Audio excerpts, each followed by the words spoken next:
안녕하세요. 군산대학교 그리스 로마 신화. 이번 주차는 11주차 1강입니다.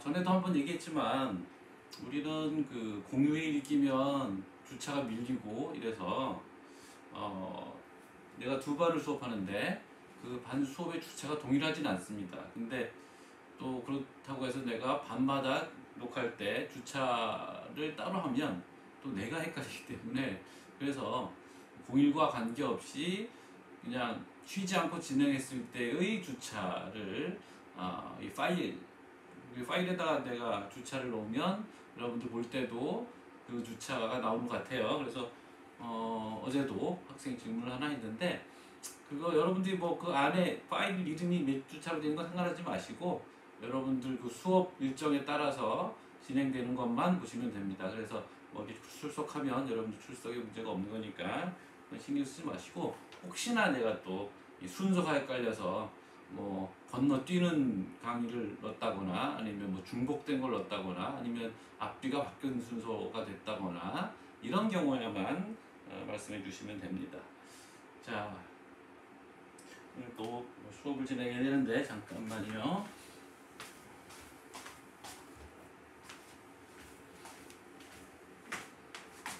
자, 지난 시간까지 우리가 이제 테세우스가 미노타우로스를 처치하는 얘기까지 했습니다.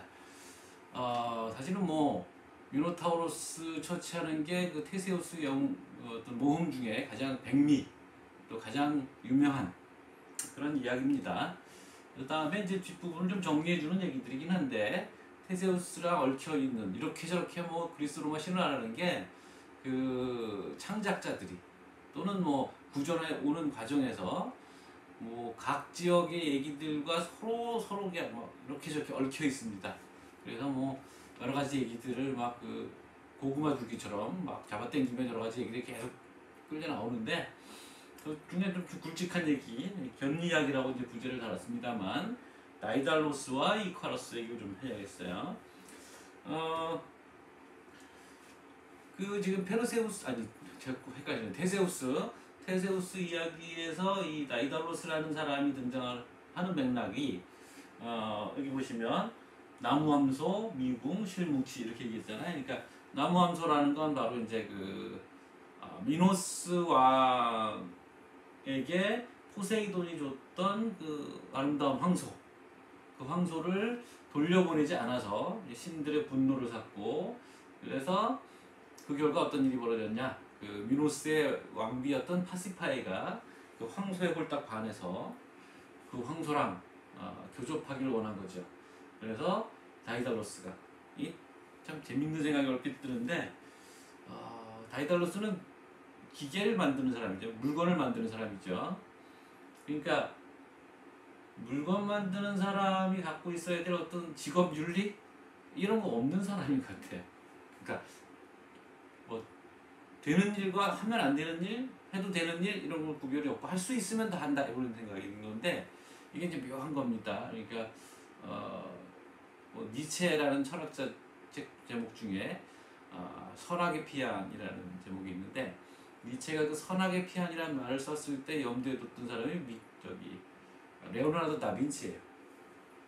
레오나르도 다빈치 하면 여러분들이 뭐 모나리자로 해서 잘 알고 계시겠지만, 또 레오나르도 다빈치 굉장히 재주가 많은 사람이라 비행기에 대한 기본적인 아이디어와 설계를 했었고, 그 밖에 많은 전쟁 무기를 또 도안도 하고 실제 만들기도 했습니다. 그러니까 우리가 어떻게 보면 모나리자나 또는 또 레오나르도 다빈치 자화상 이런 걸 보면 상당히 좀 성자 같은 모습을 하고 있어서 그럴 거라고 생각하는데, 현자, 지혜로운 사람이고 도덕적이랄 거라고 생각하는데, 레오나르도 다빈치야말로 지금 다이달로스처럼 선악의 피한, 할 수 있으면 한다. 내가 발휘할 수 있는 힘을 한껏 발휘한다라는 그런 아이디어를 갖고 있어요. 이게 이제 니체의 초인의 개념이랑 연결되는 건데, 그거 뭐 우리가 여기서 길게 할 얘기는 아닙니다만, 하여튼 다이달로스가 만들 수 있는 거 그냥 만들어요. 도덕적으로 따지지 않습니다. 묘한, 그러니까 자기 재주에 대한 어떤 강한 확신, 자부심 이런 게 있는 거죠. 그래서 나무 함소를 만들어줘서 파시파이가 결국 미노타우로스를 출산하게 되는 거죠. 그리고 미궁, 그 괴물이 만들어지니까 그 괴물을 괴물의 거주지죠. 거주지이자 식인의 현장이었던 라비린토스 미궁을 또 만듭니다. 이게 뭐 여기서 사람이 죽는지 없는지 관심이 없어요. 실뭉치. 그러다가 또 자기가 그 안에서 자기가 지은 미궁 안에서 살고 있던 미노타우로스를 처치하기 위해서 가는 아리아드네 아니 처치하러 가는 테세우스에게 도움을 주고 싶어하는 아리아드네에게 또 그 괴물을 죽일 수 있는 실마리를 제공하는 거죠. 이게 다이달로스라는. 이 다이달로스는 그리스 로마 신화에서 여기저기 나와서 헤파이스토스에 버금가는 놀라운 그 제작 능력을 보여주는 명인입니다. 명장. 자, 근데 이 사람이 이제 왜 어떻게 해서 다이달로스가 크레테에 가게 됐느냐? 원래는 이제 아테네 사람입니다. 아테네 사람인데 이것도 좀 재밌죠. 자기 조수가 너무 재주가 좋아서 자기 조수인데도 자기 조수를 질투해갖고 죽였다나 봐요. 그래서 크레테로 도망을 간 겁니다. 근데 미노스가 그 재주가 좋은 걸 알고서 이 사람을 도와주지 않으니까 여기저기 이제 일을 많이 시켰잖아요. 미궁도 만들고 또 일설에는 뭐 크노소스 궁전에 성벽을 쌓는데 로봇을 만들어서 그걸로 쌓겠다 뭐 이런 얘기도 들은 것 같아요. 자, 그런데 미노스가 도와주지 않으니까 탈출합니다. 탑 같은 데 가두는 거죠. 그러니까 밀랍으로 날개를 붙여서 그걸 달고 이제 비행기 같은 거죠. 일종의 그걸 탈출을 시도하는데 아들이랑 같이 있었습니다. 아들의 이름이 이카로스. 유명한 겁니다. 이카로스 드림이라고 하는 건데, 그래서 아들은 이제 뭐 아직 젊으니까 혈기방장하고 그러니까 아버지가 이제 당부를 합니다. 너무 낮게 날면 지금 크레테는 섬이잖아요. 섬에서 뭐 아테네나 이런 쪽으로 갈 생각일 테니까 너무 낮게 날면 바다 쪽에 가까워져 습기가 날개 깃털에 습기가 먹어서 축축해져 무거워지니까 떨어질 것이고, 너무 높게 날면 태양이 뜨거울 때 너무 높게 날면 태양열에 또 밀랍이 녹아서 날개들이 흩어질 테니까 적당한 높이로 가야 된다. 뭐 이렇게 당부를 하고 출발을 했는데 이카로스가 너무 신난 거죠. 하늘을 날다니 사람이. 그래서 높이 날고 싶잖아요. 그게 비상의 꿈입니다. 더 높이 날고 싶은 그 비상의 꿈을 이카로스가 억누르지 못하고 하늘 높이 점점 올라간 거죠. 결국은 밀랍이 녹아서 추락합니다. 그래서 바다에 떨어져 죽어요. 이카로스 드림이라고 합니다. 이카로스의 꿈이고 또 이카로스의 추락이죠. 유명한 그 소설가, 독일의 소설가 30세라는 독일의 소설가, 요즘 생각 안 나는데 거기 유명한 말이 있죠. 추락하는 것은 날개가 있다. 우리나라 뭐 영화로도 아마 나왔던 것 같은데 재밌는 아이러니죠. 예. 그래서 니콜라스는 그렇게 해서 떨어져 죽고 혼자 살아남아서 시칠리아까지 날아갑니다. 섬에서 섬으로 날아간 건데 이것도 재밌죠. 그러니까 그리스의 가장 큰 섬인 크레테 섬에서 이탈리아의 가장 큰 섬인 시칠리아로 날아가는 겁니다. 그래서 거기 있는 코칼로스 왕의 보호 아래에 있었고, 근데 이제 역시 우리가 알 수 있듯이 다이달로스가 자기 재주에 대한 과도한 자만심 이런 게 있는 거잖아요.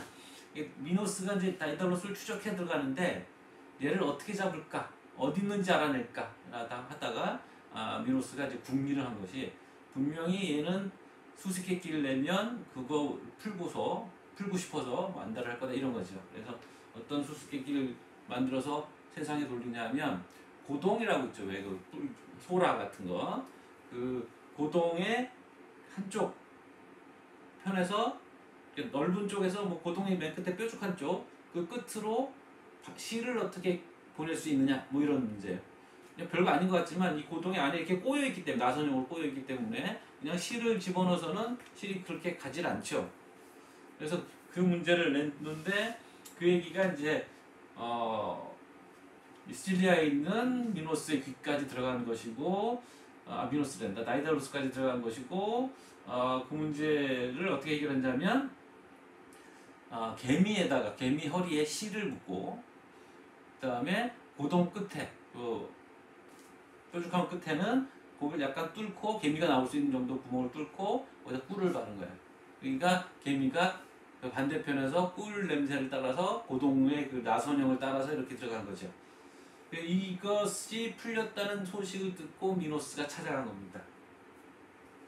그랬더니 콘칼로스 왕이 손님 대접을 한다고 목욕물을 준비하더니 아마 딸이었던 것 같은데 그 딸이 거기다 뜨거운 목욕물을 부어게 해서 이 사연 많은 미노스가 죽었다. 이런 얘기입니다. 자, 그래서 이제 이 미노스는 워낙 지혜롭기로 유명했던 사람이라서 또 신의 자식이잖아요. 그래서 저승에서 심판자 역할을 맡았고요. 플라톤의 고르기아스 편이라는 대화편이 있는데 거기에 보면 이 미노스의 동생에 라다만티스라는 동생이 있었습니다. 이 라다만티스도 뭐 지혜롭기로 유명했었고 그래서 아시아, 당시 아시아란 말이 있었어요. 에우로페와 대비해서 아시아에서 온 저승의 영혼들, 그 영혼들은 라다만티스가 심판을 하고 유럽에서 온 것은 아이아코스. 전에 아이아코스 얘기 한번 나왔었죠. 아이아코스가 이제 했고 다만 이 두 사람들이 다 결정하기 좀 어려웠을 때 미노스가 했다라고 플라톤의 고르기아스 편에 전해지고 있습니다. 자, 우리 그림들 좀 보시죠. 자, 이 멋있는 그림. 이카로스가 바다에 떨어졌고요. 이 아름다운 ним프들 아마 바다 요정들인 것 같은데 굉장히 미소녀들이죠. 이게 거창한 날개를 뒤에 달고 바다에 떨어졌습니다. 여기 리트 악기도 들고 있죠. 아름다운 그림입니다. 꿈이 있는 자의 몰락. 꿈이 없이 몰락하는 게 좋을까요? 꿈을 갖고 몰락하는 게 좋을까요? 우리 수수께끼입니다만 아름다운 그림입니다. 자, 이건 또 하나의 유명한 그림인데 이거 역시 이제 이카로스의 추락을 다룬 작품인데 이게 이제 네덜란드 화가예요. 네덜란드 이런 식의 화풍이 있죠. 여기 보시면 여기 이카로스는 여기 빠졌습니다. 이 사람이 꺼내줄 건지 뭔지 하여튼 이렇게 굉장히 많은 풍경이 한꺼번에 들어가 있어요. 여기 농사 짓는 풍경도 있고 양떼를 기르고 이게 어떤 의미가 있는지는 또 이게 미술사 쪽으로 재미있는 얘기일 텐데 이쪽에서 이쪽으로 가다가 이게 이제 스틸리아겠죠. 그래서 빠졌어. 한번 찾아보세요. 브리게일인가 뭐 그런 화가 이름일 텐데 유명한 그림이니까 그림이 뭔가 어쨌든 기본적으로 아름답죠. 그냥 동화스럽기도 하고.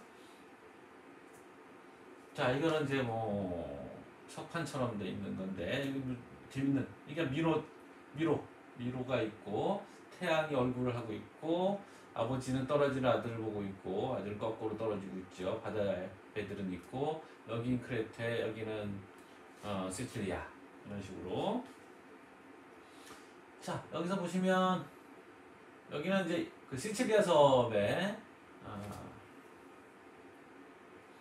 유명한 사이트들입니다. 사이트라는 말은 그 관광지인데 유명한 이름들이 있죠. 일단 여기 시라큐사라고 여기 그 당시에 가장 컸던 그리스 식민 도시였고 아그리겐토도 유명한 곳이고 여기 엠페도클레스라는 철학자가 출생한 곳이고 아까 얘기했던 그 왕이 보호하겠다는 곳이 여기 카미코스예요. 카타니아도 유명한 곳이고 뭐 여러분들이 막 보는 것 좀 알겠습니다. 어쨌든 또 한 번 얘기하지만 코로나 끝나면 가보세요. 나도 아직 못 가봤어요 사실은. 자, 이거는 아이고 넘어갔네.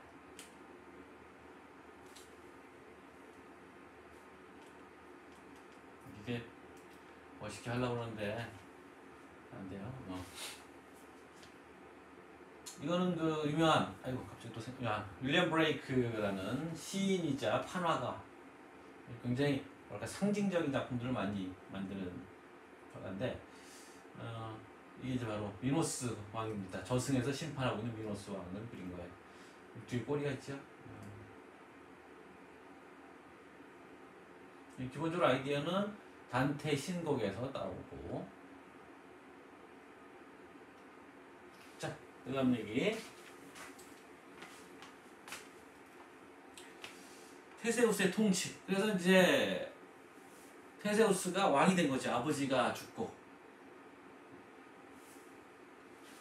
그래서 테세우스 통치가 어떻게 되느냐. 아테네 국채를 정비했다. 보통 이제 테세우스는 그 왕정의 마지막 왕으로 얘기를 합니다. 그래서 테세우스가 자기 이후에는 물론 이제 뒤에 얘기하겠습니다만 자기 아들이 또 비극적으로 죽고 그 테세우스 이후에 귀족정으로 이행이 된다. 시민들에게 이제 통치를 넘겼다. 뭐 이렇게 이제 전설적으로 얘기가 되고 있어서 아테네 국채를 정비했고 그래서 이 테세우스 결국은 사실은 이제 그리스 비극에서 그려지는 테세우스는 이해심이 있고 너그럽고 약자를 보호하고 또 그런 점에서 단호한 그러면서 민주주의를 수호하는 그런 왕으로 이미지가 그려져 있어요. 근데 그거는 당연히 뭐 아테네에서 비극이 만들어졌고 아테네 민주주의 시대에 그리스 비극이 가장 성행했기 때문에 그래서 아마 그런 이미지들이 당연히 형성되고 일종의 국뽕도 있는 거죠. 그러니까 그래서 콜로노스의 오이디푸스라는 여러분들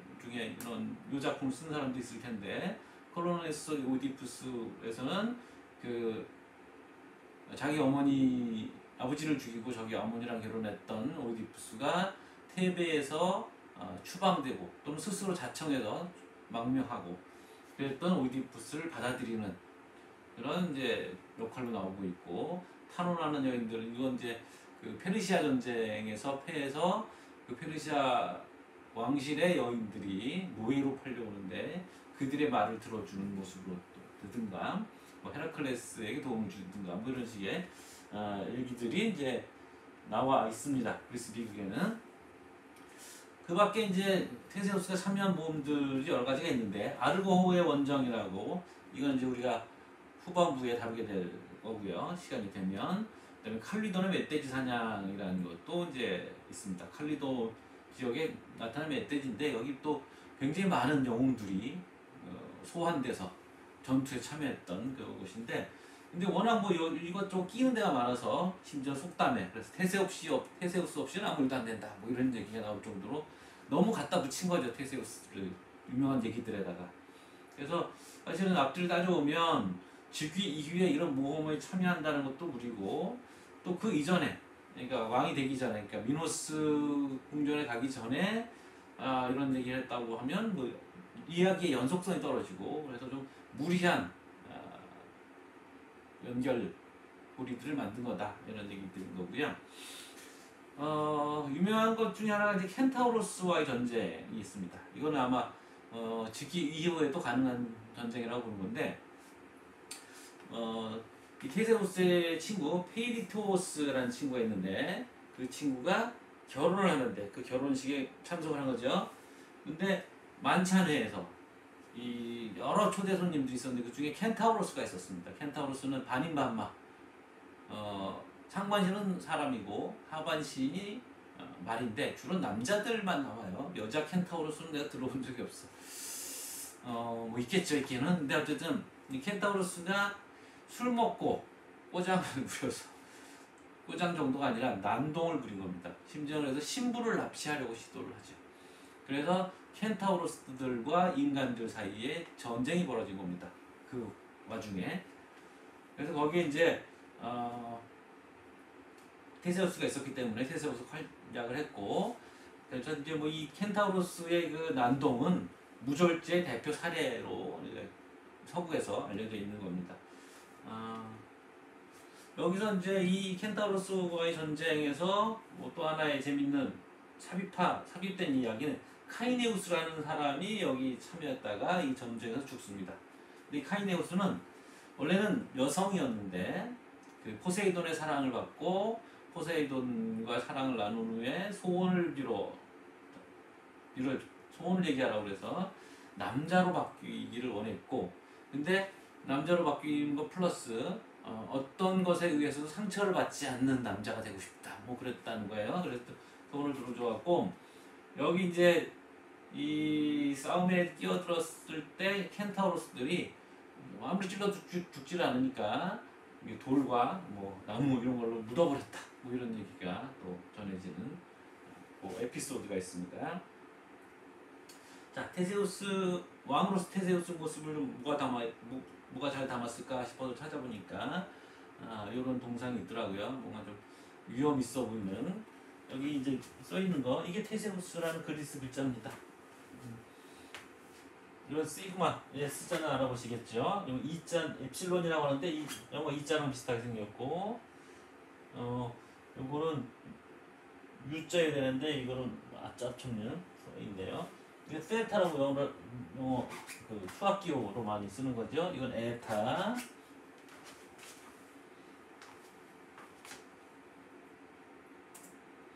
자, 그 켄타우로스족과의 전쟁 부분입니다. 여기 이제 유명한 이 전쟁 중에 유명한 것이 이건 켄타우로 전쟁이 아니구나.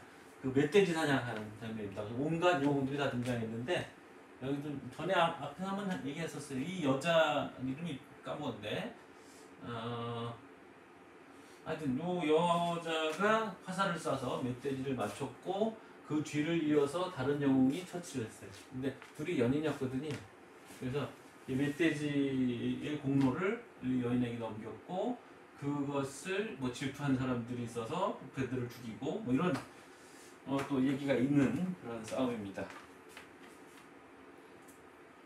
이거는 이제 어디 게임인 것 같은데 켄타우로스족과의 전쟁을 다룬 장면이죠. 뭔가 선정적인데 약간 게임 화면 같아요. 박진감 있게 잘 그렸어요. 켄타우로스족이 잘 나오고 이것도 켄타우로스족과의 싸움을 다루러 온 건데 이 그림도 꽤 인상적이더라고요. 하반신이 말인 인간의 뭔가 무절제와 뭐 방탕의 어떤 장면을 보여주고 있죠. 이건 또 다른 그림. 이것도 근사해서 내가 담아봤습니다. 원래 말 근육이라고 하잖아요. 말 근육에다가 등발 보세요. 이런 것들을 화가가 놓치고 싶지 않죠. 그리고 혼돈과 아비규환입니다. 그렇죠? 그러면서 또 동시에 이런 뭐랄까 난폭한 아름다움 같은 거 그리고 하늘에 있는 신들도 싸움에 개입하고 있습니다.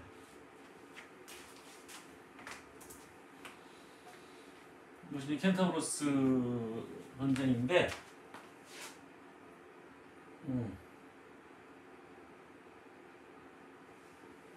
약간 그 카이네오스 얘기를 하기 위해서 뽑은 것 같아요. 이게 카이네오스 얘기고 이 중간에 껴있는 사람이 카이네오스라고 되어 있어요. 네.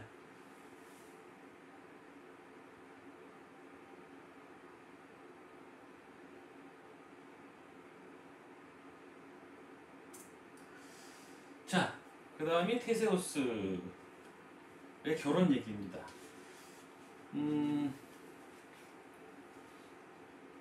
테세우스는 사실은 헤라클레스와 동급으로 만들고 싶어 했던 아테네인들의 어떤 노력들이 빚어낸 결과물이다. 이런 얘기를 테세우스 처음 시작될 때부터 했습니다.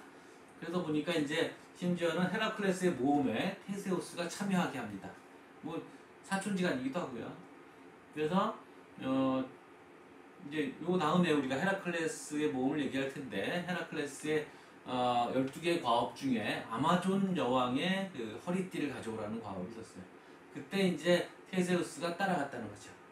그래서 안티오페 또는 히폴리테를 납치해 왔다는 건데 히폴리테는 아마존족의 여왕입니다. 아까 그 아마존 여왕이 허리띠를 가져오라고 그랬잖아요. 그 여왕입니다. 그래서 히폴리테는 아닐 것 같고 안티오페 쪽이라고 이제 생각을 합니다. 나치라고 썼네. 나치 싫어합니다. 납치입니다. 그래서 이 안티오페 또는 히폴리테를 납치하다 보니까 아마존 쪽이 아테네로 쳐들어옵니다. 그래서 아테네와 아마존족 간의 전쟁이 벌어집니다. 그래서 이게 승리를 거두죠. 그래서 고전기 정치미술, 아테네 정치미술의 중요 주제입니다. 왜냐하면 야만족이 쳐들어왔거든요. 신화적으로 신화적으로 쳐들어온 야만족을 물리쳤단 말이에요. 이게 여자들을 물리쳤다 뭐 이런 식의 생각을 갖고 있는 건 아닌 것 같고 야만인들이라고 보는 거죠. 그래서 야만을 물리친 우리는 문명인 이렇게 생각하는 건데 이게 이제 실제로 있었던 페르시아 전쟁에 대한 메타포가 되는 거죠.